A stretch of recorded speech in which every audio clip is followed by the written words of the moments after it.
Et Yakokonza Bikolo. Dieu établit toujours celui qu'il a choisi, sans que personne s'y oppose. Et d'ailleurs, c'est Daniel qui le témoigne.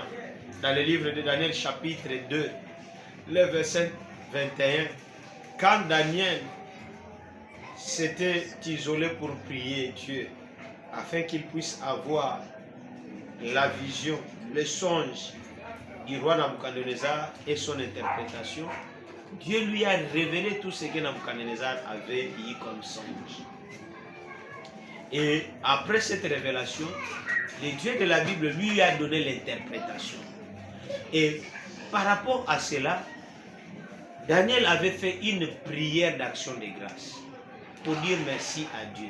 Voici ce que Daniel dit. Il dit, oh, toi qui établis le roi et toi qui le renverses.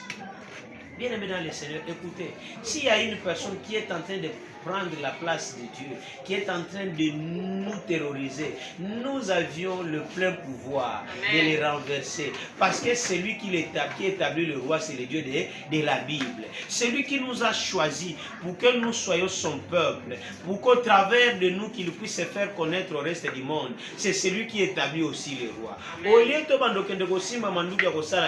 seule la prière et qui suffit pour renverser ceux qui croient être grands et puissants dans ce monde. Amen. Alléluia. Amen. Nous avions une réalité dans ce pays. Il faut avoir aussi l'aspect spirituel des choses. Est-ce que Kabila un jour pouvait faire un tel discours au Autosala?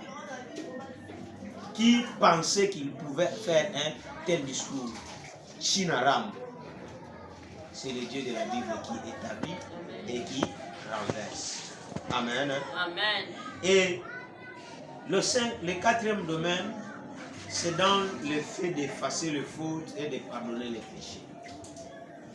Il est unique et incomparable. Bokende boyoka sango. Yabandeko bakendaka epai ya Satan. Soki bapesi bango mitindo loi ya respecter.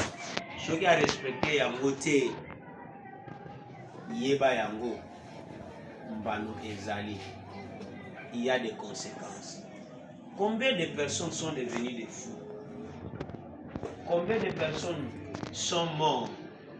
Combien de gens aujourd'hui ils ont perdu tout ce qu'ils avaient parce que ils se sont fait membres d'une loge occulte et ils n'ont pas été capables de respecter les lois et les règles établies. Et par conséquent, le diable les a frappés. Mais combien de fois nous tombons dans les péchés?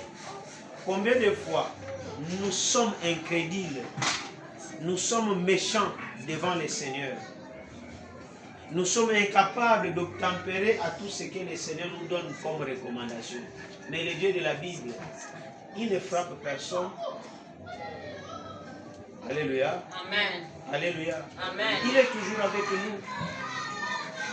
Nous confessons nos péchés, il nous exauce, il nous pardonne et il oublie.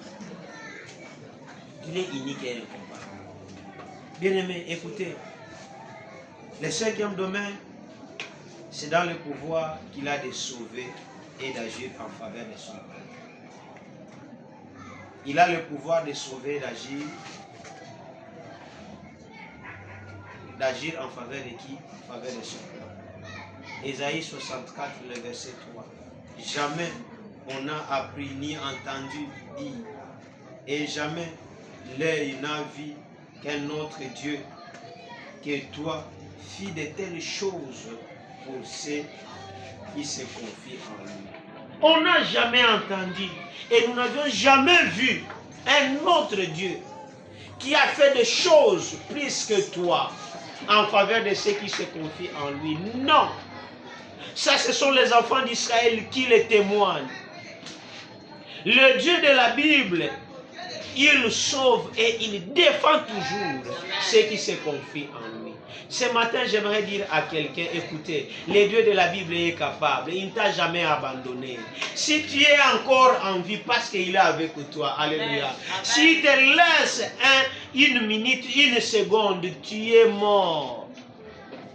Le monde des ténèbres ne va pas t'abandonner. Non. Les diables rôdent tout autour de nous. Ils cherchent les occasions pour nous faire du mal. Mais parce que Dieu est avec nous, il nous défend toujours. Voilà pourquoi, bien-aimé dans le Seigneur, sois dans la joie d'être enfant de Dieu. Amen.